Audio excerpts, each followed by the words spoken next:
হযরত বেলাল আজান দিলেন মসজিদে। আজান শুনে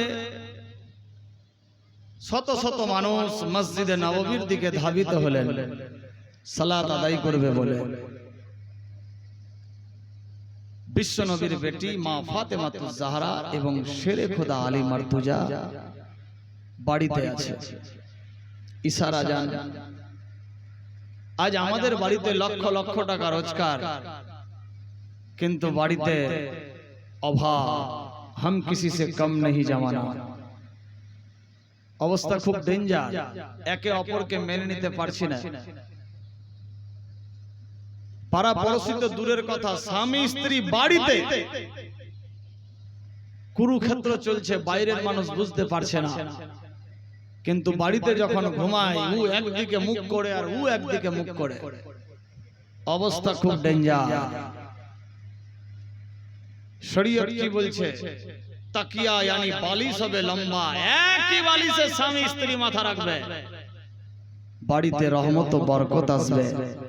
স্বামী স্ত্রীর মহব্বতের বিনিময়ে এক একটা বাড়িতে 70টা করে ফেরেশতা আল্লাহ পাক স্পেশাল পাঠায় রহমতের দোয়ার জন্য।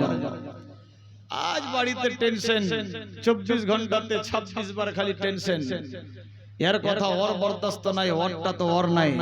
কেমনি আসবে রহমতের ফেরেশতা আর কেমনি হবে রহমতের দোয়া? এই জন্য তো বাড়িতে লক্ষ লক্ষ রোজগার করেও আজ শান্তি হচ্ছে না। তবে এইখানকার মা বোনেরা খুব ভালো, এরা টেনশন লাগায় না। স্বামীকে স্বামীর মর্যাদা দেয়, আর বাপ ভাইরাও খুব ভালো, স্ত্রীকে স্ত্রীর মর্যাদা দেয় নাকি? বেরাদার, আল্লাহ আমাদের বুঝার শক্তি দান করুক, সবে বলি আমিন। হুজুরে আকদ্দাস রাসূলে দোয়ারাবি মসজিদে নববীতে আজান হলেন, ইশার আজান। তখন তো ঘড়ি ঘন্টা ছিল না, বুঝার জন্য বলছি।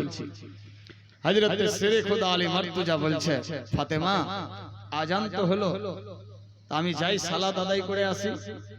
খাতুনে জান্নাত বললেন, ঠিক আছে যান, সালাত আদায় করে আসেন। বেরাদার, ফ্রি মাইন্ডে শুনবেন, যাও নামাজ আদায় করে এসো। প্রত্যেকদিন যেমনি যে সিস্টেম মোতাবেক চলতো, হযরত আলী নামাজের ঘরে যেতেন আর খাতুনে জান্নাত কোরআন মাজিদ পড়তে বসতো। বেরাদার, আজ আমার বাপ ভাই হয়তো মসজিদ বা চায়ের দোকান এখানে ওখানে মাও মোবাইল দেখছে। যত ঝামেলার গড়া ইটের চাইতে বড় মোবাইলটা। বেরাদার, তো চললো হযরত আলী মসজিদে নামাজ আদায় করবে। হযরত বেলাল তাকবীর দিলেন, হুজুর আকদ্দাস ইমামত, সাহাবীরা পেছন দিকে। নামাজ শেষ হলো।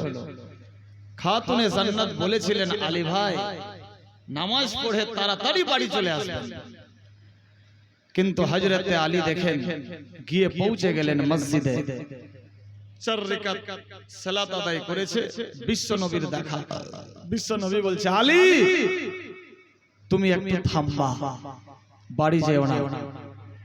হযরত আলীর বিবেকে লাগলো, বিশ্ব নবীর বেটি ফাতেমা বলল তাড়াতাড়ি নামাজ পড়ে চলে আসবা, আর বিশ্ব নবী বলছে আলী নামাজ পড়ে বাড়ি যেও না, তুমি থামবা। আমি কার কথা শুনবো? বেরাদার, বিশাল বড় মারাত্মক ডেঞ্জার ঘটনা। আমি কার কথা শুনবো? বিবির কথা শুনবো না বিশ্ব নবীর কথা শুনবো? ভবসাগরে ভাসছেন হযরত আলী। হযরত আলী নামাজ শেষ করলেন, বিশ্ব নবী বসে আছে। ডাক দিলেন, আলী এসো। হযরত আলী পাশে গেলেন, ইয়া রাসূলুল্লাহ লাব্বাইক, আসসালামু আলাইকা আইয়ুহান নবী। ওয়া আলাইকুমুস সালাম। কি খবর ইয়া রাসূলুল্লাহ? বিশ্ব নবীর সঙ্গে হযরত আলীর কথোপকথন চলছে। কথা চলতে চলতে চলতে সময় ব্যতীত হতে আছে 1 ঘন্টা, 1.5 ঘন্টা, 2 ঘন্টা, বুঝার জন্য বলছি। তখন ঘড়ি ঘন্টা ছিল না। ধরেন রাত 8টা, 8:30তে আজান হলো, 8:15 হইতে জামাত নামাজ পড়তে পড়তে 8:30 या 9:15 বাজলো। এবার আমার স্ত্রী যদি বলে তাড়াতাড়ি করে আসবা, আমি 9:15 আসলাম না, 10টা অবধি দেখবে, 11টা 12টা। যদি আসি তো ওর মিটার গরম হবে না ঠান্ডা? হ্যাঁ না বলবেন? বর্তমান যুগের পরিস্থিতি হিসাবে গরম তো হবেই বিরাদার। দেখেন খাতুনে জান্নাত আল্লাহ পাক সিস্টেম করলেন মানুষকে হেদায়েতের জন্য, বোঝার জন্য সিস্টেম বানালেন। হযরতে আলী আছেই, ফাতেমাতুজ জাহরা দেখছে আমার স্বামী যে গেল, প্রত্যেক দিন এই টাইমে চলে আসতো, কিন্তু আজকে এখনো আসেনি, ব্যাপার কি?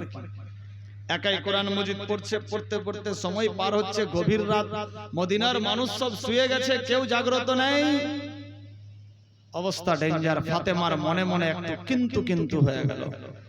কোরআন মজিদ পড়ছেই, আমার স্বামী আজকে আসবে, স্বামীর সঙ্গে আমি কথাবার্তা বলবো না, মনের মধ্যে আলাদা চিন্তাধারা হলো। আল্লাহু আকবার। কার নাম ফাতেমা, কার নাম শেরে খোদা আলী মার্তুজা। মা বোনেরা সাবধান, হুঁশিয়ার বিরাদার। খাতুনে জান্নাতের মনে কিন্তু কিন্তু হলো, কোরআন মাজিদ পড়ছে, আমার স্বামী যখন আসবে আমি আর স্বামীর সঙ্গে কথা বলবো না, আমি জান্নাতের রানী, নবীর বেটি, আর আমার কথা আমার স্বামী কেটে দিয়েছে। মনের মধ্যে ভাব প্রকাশ হচ্ছে বিরাদার। আল্লাহর হুকুম, প্রায় 2-2.5 ঘন্টা পার হয়ে গেল। গভীর রাত্রিতে বিশ্ব নবী বললেন, আলী গল্প শেষ, এবার তুমি বাড়ি যাও। আল্লাহ পাকের ইচ্ছা, আমার আল্লাহ পাক রব্বুল ইজ্জত বলে, আমার হুকুম বিনা গাছের পাতাও নড়ে না, সূর্য ওঠে না, অস্ত যায় না, রাত দিন কিছুই হয় না। বিরাদার দেখুন কি ঘটতে লাগলো। হযরতে আলী গভীর রাত, যাও বাড়ি। হযরতে আলী 1 পা 2 পা করতে করতে বাড়ি আসলেন। দরজায় এসে ঠক ঠক করে আওয়াজ দিচ্ছে, কে কে?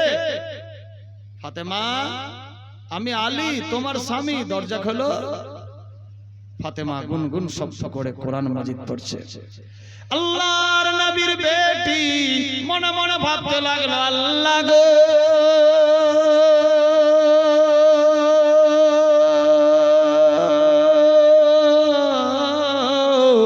আমার স্বামীকে বলেছিলাম ইশার নামাজ পড়ে অতি শিগগির বাড়ি আসবে, গভীর রাত্রি হয়ে গেছে, এখন বাড়ি আসলো না। না না,